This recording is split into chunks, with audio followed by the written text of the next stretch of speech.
a possible school bus strike, and the needs of migrant children in public school.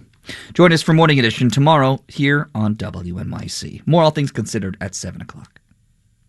WNYC supporters include the New York Historical Society and its new exhibition Enchanting Imagination, The Objet d'Art of André Chervin and Carvin, French Jewelers featuring gem-encrusted handcrafted creations. More at nyhistory.org. If you believe democracy requires a free press, your station is WNYC, 93.9 FM and AM 820, NPR News and the New York Conversation.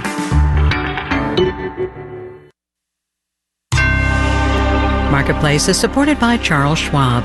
Schwab believes every investor deserves to work with a firm they can count on, with financial consultants ready to serve clients and 24/7 live help.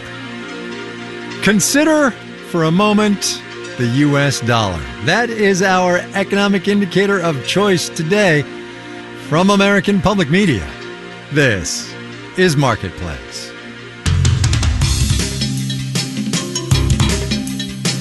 Marketplace is supported by Viking, exploring the world in comfort. Viking offers a small ship experience with cultural enrichment and destination-focused dining. More at Viking.com. And by Domo, the data experience platform innovator that puts data to work for everyone so they can multiply their impact on the business. More at Domo.com.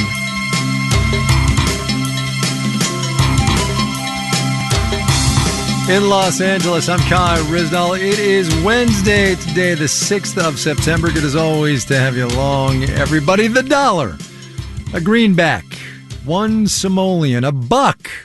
It is by far the dominant medium of exchange in global trade. It is also, not for nothing, the most dominant global reserve currency. Other countries and big financial institutions want it because it's safe and it's stable and strong. Maybe, though, too strong? Since the Federal Reserve started raising interest rates a year and a half ago, the dollar has been on something of a tear. So much of a tear that last year big companies were complaining its strength was eating into their overseas profits. Currency markets can be volatile, to be clear, and the dollar spent part of this past spring and summer getting weaker, but then surged with a vengeance in August against Asian currencies in particular, which has prompted strong words from authorities in Japan and in China, both of which say they will do what they have to stop their currencies slide.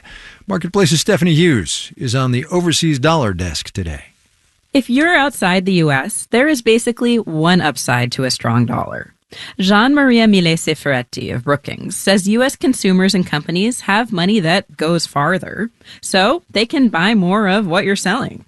In dollar terms, your cost of production is going down, and hence you can, if you want, sell more, given that you are more competitive. Beyond that, a strong dollar is mostly downside.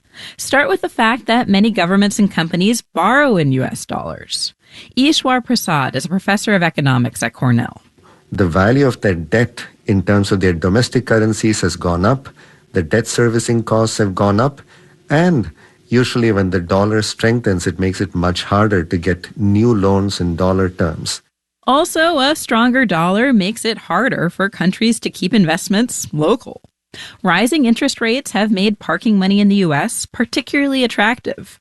Vasily Serebrikov is a foreign exchange strategist at UBS. You could borrow money at nearly 0% in Japan and invest it in either short-term CDs or buy treasury bills and earn a significant positive yield. There are a couple of tools central banks can use to keep their currencies from depreciating against the dollar. One, raise their own interest rates, even if their own economies aren't running so hot. Brookings' Gian Maria Milese Ferretti says this is known as defending the currency. It is not a defense that is cost-free because higher interest rates take a toll on the domestic economy, as they do in the U.S. Another tool is what's called direct intervention in foreign exchange markets. Cornell's Ishwar Prasad says countries save up reserves of dollars precisely for this reason. Rainy day funds, those are exactly what those are. So when the sky's getting cloudy, a central bank can sell U.S. dollars, buy more of its own currency, and hopefully keep it from falling too far. I'm Stephanie Hughes for Marketplace. Wall Street on this Wednesday, traders were a tad cranky. if you ask me. We'll have the details when we do the numbers.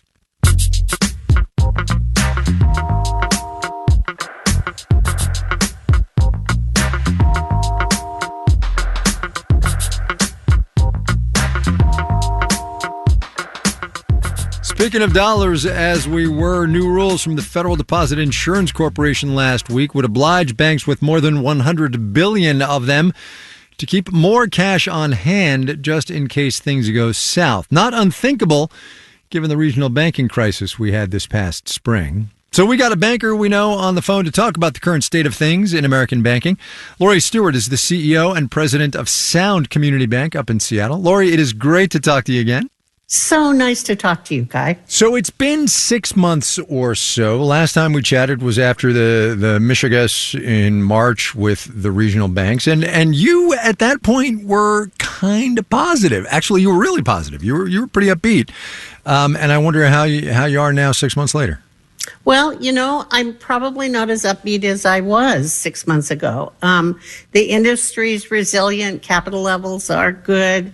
Competition is fierce. But as time has evolved and regulators have reacted to those bank failures, there's an increasing pressure for us to hold more capital. Mm-hmm. And to the extent that that's required, it's really going to impact our ability to serve clients and to be investable.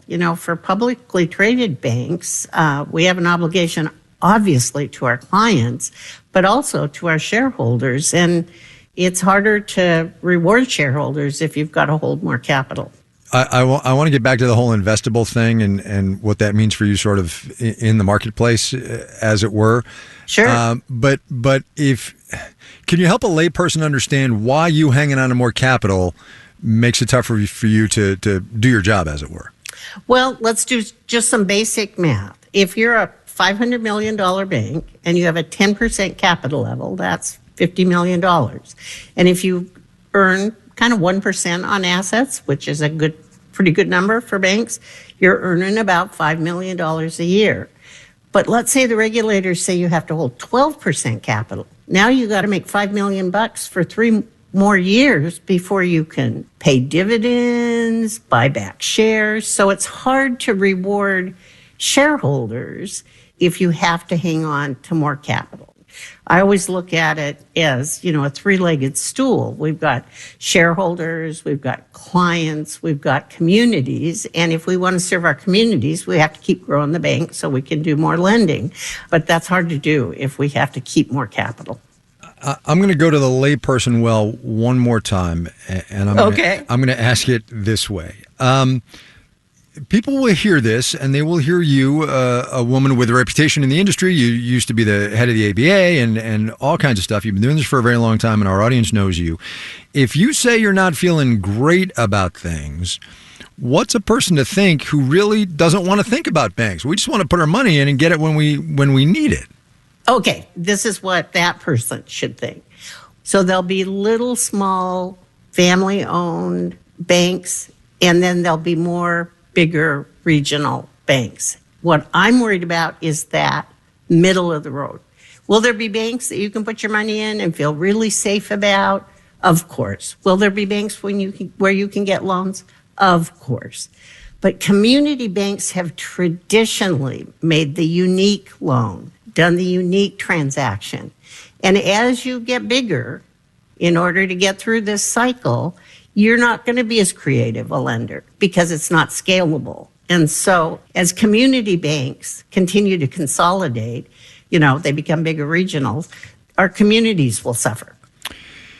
If you had, 5 years to play this out, what do you think the state of the banking industry is in this country? Kai, the world is envious of our banking system because we have so many different charters. We have so many different sizes.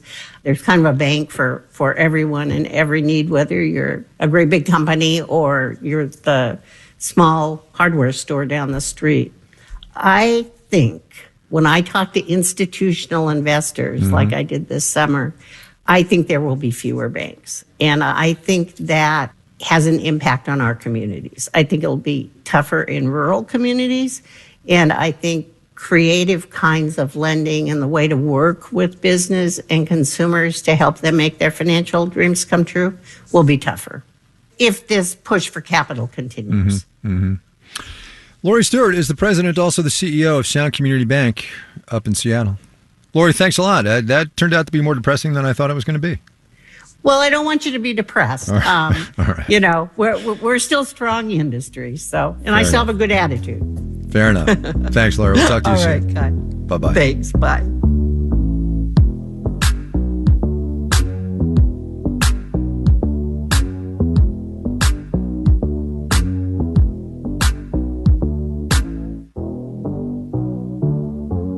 New York City started enforcing some tough new rules on short-term rentals this week. Think Airbnb and Vrbo and the like. The new law, that is, beefs up the regulations for anybody hosting a short-term rental in New York. They'll have to register their listings with the city. They'll have to stay on site during each booking, and they'll have to keep the entire apartment or house accessible to guests. Airbnb says it's a de facto ban. The city says short-term rentals like Airbnb reduce available long-term housing, and less rental supply, of course, means higher rates. Except the link between the amount of short-term rentals in any given market and housing affordability is not exactly clear, as Marketplace's Justin Ho reports. A few years ago, Davide Preserpio, a marketing professor at USC, looked into how an increase in short-term rental listings can affect housing costs overall. We basically look at most of the United States and try to link the growth in Airbnb listings with both house prices and rental rates. Preserpio and his co-authors found that, yes, there is a relationship between an increase in Airbnb listings and rising rents. Basically, we find that Airbnb contributes to a fifth of the actual rent growth in a zip code in a year. But the only way that an increase in short-term rentals might reduce the supply of longer-term housing is if someone is taking a unit off the long-term rental market and running it purely as an Airbnb. That's Arun Sundarajan, a professor at New York University and the author of The Sharing Economy. He says in many cases, especially in New York City, listings on sites like Airbnb are posted by people who live in the same unit. They're just renting it out on the side during the days that they're not there, or they're renting out a spare room. Sundarajan says cracking down on short-term rentals like that might not have a big impact on the supply of long-term rental units. Because it's not like there's some special stock of housing that is running exclusively on Airbnb that will suddenly be released to the market. Sundarajan says if cities want some other ways to increase the supply of long-term rental housing, all those empty commercial offices would be one place to start. I'm Justin Ho for Marketplace.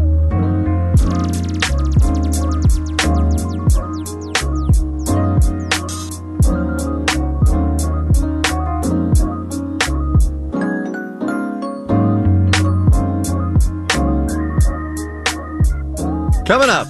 Fanfiction is kind of a giant underground community that's starting to pop up. The more you know. But first, let's do the numbers. Dow Industrials off 198 points today, almost 0.6%, 34,443. There's a palindrome, right? 34,443? Yes. NASDAQ slid 148 points, almost 110%, 13,872. There's probably a different word for a palindrome numerically, right? S&P 500 down 31.7%. 44 and 65. Albertsons and Kroger may be taking a big step toward overcoming the antitrust concerns that have been holding back that proposed merger. They are reportedly close to a deal to sell around 400 supermarkets to privately held C&S wholesale grocers. Thus, shares in Albertsons gained almost 2.2%. Kroger added 0.3%. The good times, they are a-rolling at Harley-Davidson. The company's board approved plans to buy back 10 million shares of ticker symbol. It's the best one ever, HOG. Shares rubbed up nearly 3.2% today. Bond prices down. Yield on the 10-year Treasury note, 4.29%. You're listening to Marketplace.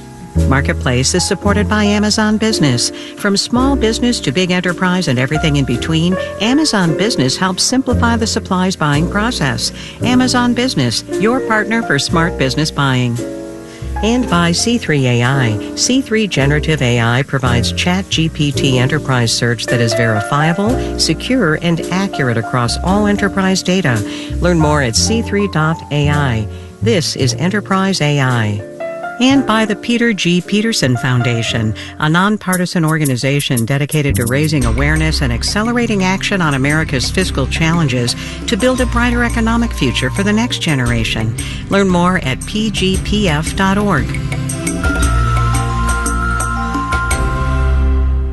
Support for WNYC comes from Greenwich Entertainment, presenting Joyce Carol Oates, A Body in the Service of Mind, a new documentary about the life of the American writer. Starts Friday at the IFC Center and on Amazon and Apple TV. Community gardens, those lush urban oases that mean so much to so many. I think the garden brings together a lot of people in the neighborhood who are looking for a more holistic element to their life. I'm Michael Hill, and this week on Morning Edition, we'll be talking about the past, present, and future of urban agriculture. We'll even learn how to get involved. And on Friday, we'll be live in the Hattie Carthen Community Garden in Bed-Stuy, Brooklyn. Join us on Morning Edition on WNYC. You're listening to Marketplace on WNYC. In the 7 o'clock hour of All Things Considered, the U.S. Open in New York City is approaching its semifinals in sweltering conditions. Organizers partially closed their roofs on stadium courts to offer more shade, but that doesn't do much about the heat. That and more at 7. This is Marketplace. I'm Kai Ryssdal. Congress is back from its summer vacation. Well, half of Congress anyway. The House comes back next week. But the calendar waits for no one, and there is the now regular mad dash underway to avoid a government shutdown at the end of the month when funding runs out. Which means for the many, many programs that are subject to the annual congressional appropriations machinery, all eyes are on Capitol Hill to see what gets renewed, what gets canceled, added, or reduced in negotiations. The Washington Post flagged one program whose funding is in some jeopardy, the Women, Infants, and Children's Food Assistance Program, more commonly known as WIC. Marketplace's Kimberly Adams explains. Like many federal assistance programs, WIC expanded benefits during the pandemic. The USDA says more than 6 million people use the program, more than Congress expected when they were budgeting. And then there's inflation, says Zoe Neuberger at the Center on Budget and Policy Priorities. Higher food prices and the higher participation mean that more funding is needed than when the congressional appropriations process first started a few months ago. In addition to determining overall funding, Congress has to decide whether to renew a boost in funds recipients can spend on fruits and veggies, now up to $25 to $47 a month. California mom Gina Day says the money helps her add variety to her meals for her family of 6. This week alone, I snuck mushrooms into enchiladas with the chicken. My kids eat frozen peas as a snack on a regular basis. She was surprised to hear those grocery funds were up for debate in Washington.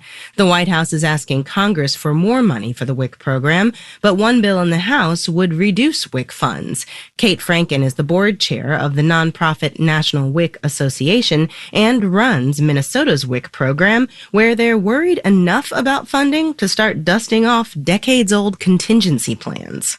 We certainly don't want to go that direction. That means that eligible individuals seeking services will be waitlisted, and the first basically priority that would impact would be postpartum women. States generally have enough WIC funds on hand to tide them over during brief lapses in federal funding, but a longer impasse could change the shopping habits of a lot of families pretty quickly. In Washington, I'm Kimberly Adams for Marketplace.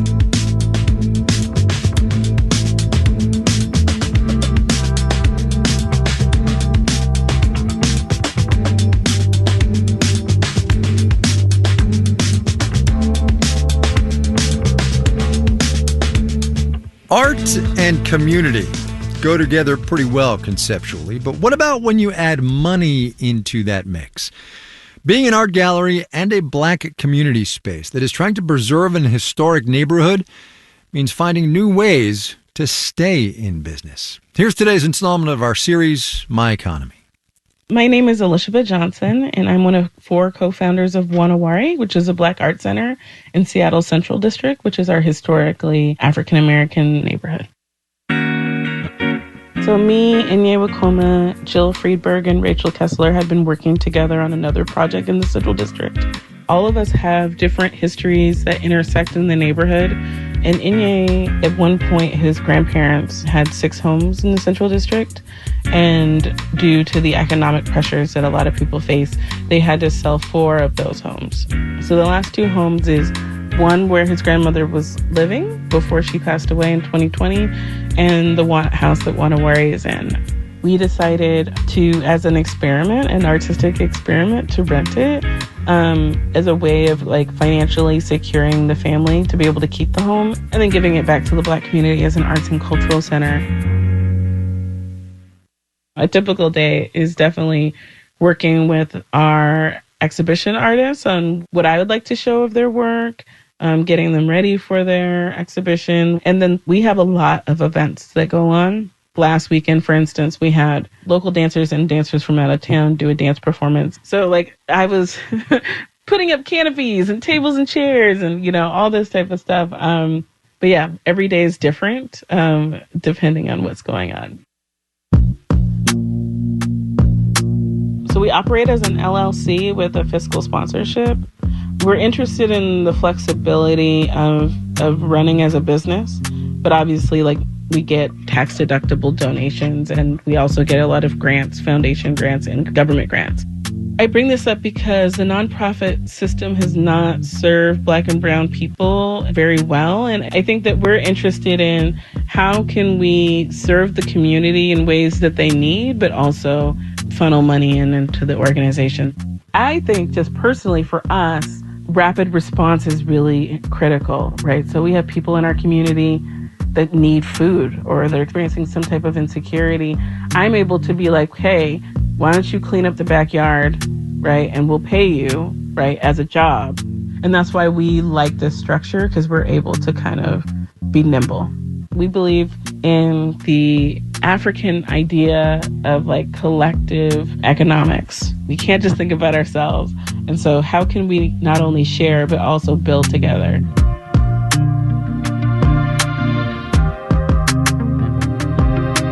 Elishaba Johnson, co-founder of the Wanawari in Seattle.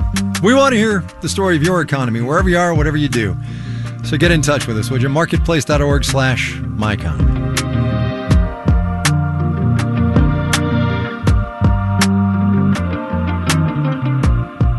I talk with some regularity on this program to authors about their new books, economic history and trends mostly, some biographies too. Romance? Not so much. But that genre does big business, and now there is a newish source for romance books that is going mainstream: fan fiction, stories published online based on characters you already know from other books or movies. We have called Elizabeth Held to discuss. She wrote about it the other day for Vulture. Elizabeth, welcome to the program. Thanks for having me. So for those who aren't familiar with the world of fanfic, which includes me, by the way, what kind of stories, generally speaking, do you find out there on just, for instance, the site you talk about in this piece? It's called Archive of Our Own. So fanfiction is kind of a giant underground community that's starting to pop up everywhere. And a lot of the stories you find on Archive of Our Own, which is also referred to as AO3, are love stories featuring characters from all sorts of different books and movies, a lot of Harry Potter, a lot of Marvel, and a lot of Star Wars. So let's talk about a couple of things here. First of all, the business case for this, the marketplace reason that we have you on this podcast, is that literary agents are now finding their way to fan fiction authors, as opposed to the other way around, which is usually authors have to go screaming and hunting and crying to find a literary agent. What's up with that? So this was really interesting to me because when 50 Shades of Grey came out about a decade ago, that started as Twilight fan fiction. And the author, E.L. James, was kind of squirrely. She didn't want people to know it was fan fiction. But now, like you said, literary agents are approaching fan fiction writers like Ali Hazelwood, who's a New York Times bestseller. She wrote a fan fiction story that features 2 Star Wars characters, Kylo Ren and Rey Skywalker. And she imagined what it would be like if they were able to fall in love together. And a literary agent read her story and really loved it and encouraged her to submit it. So they worked together to kind of change the nature of what it would look like as fan fiction into something that a major editorial house would publish. Okay, so setting aside for a minute the actual romance of the story, because I can totally see that. I saw the movie and it was good, and you can see that thing. Here's the catch, and not that I'm carrying George Lucas or Bob Iger's water on this one, but they own the IP for those characters, and nobody else does. That's right. So a lot of times when you read a story, a fan fiction story on Archive of Our Own, it includes a little disclaimer saying that. And when fan fiction writers republish their work by a publishing house, they go through a process that's called typically filing off the serial numbers, where they make it so you can't... That's not at all pejorative, but okay, go ahead. That's what they call it. Yeah. Making it so that a story that, even if it has its roots in other IP, is something that can be read and enjoyed separately.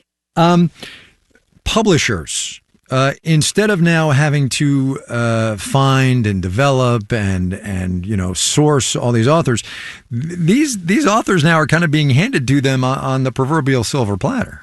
Definitely. And what you see in the Star Wars fanfiction community is that they are so excited that these authors that they started reading their fanfictions of years ago are now getting published, that they are showing up in droves to support them and landing them on the bestseller list. Right. It's a ready-made audience, right? Exactly. Yeah. So for you as a reader, right, as a person who absorbs this kind of content, do you prefer fan fiction, or do you like sort of the finished product that gets turned into something that's sold by the major publishing house? So I am not a huge fan fiction reader anymore.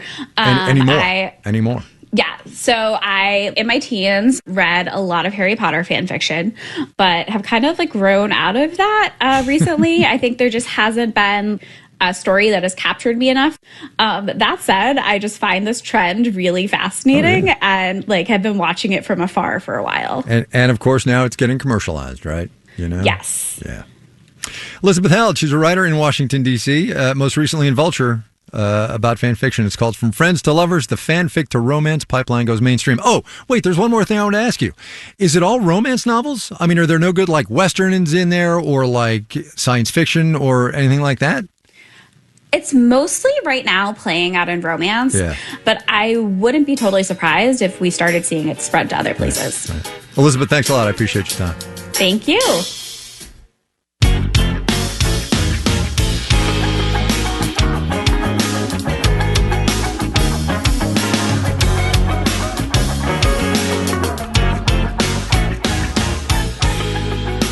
This final note on the way out today, the Fed's Beige Book came out this morning. The central bank's 8 times a year look at the U.S. economy region by region. It's all anecdotal, not much hard data in there. Always interesting, though. So here's a couple of tidbits from the Federal Reserve Bank of Dallas. This item, loan non-performance, that is banking speak for a loan not being paid, continued to increase. And here's the kicker, particularly for consumer loans. From the Chicago Fed, a banking contact said that borrowers, they had pre-qualified for mortgages, right? The bank had pre-qualified them for mortgages. They were often switching to new construction after getting frustrated searching for an existing home, housing supply, right? Also, this from Atlanta. Egg supply increased, but the supply of hens remained lower than normal. The supply of chickens continued to exceed demand. Remember that story on mealtime proteins we did yesterday? That.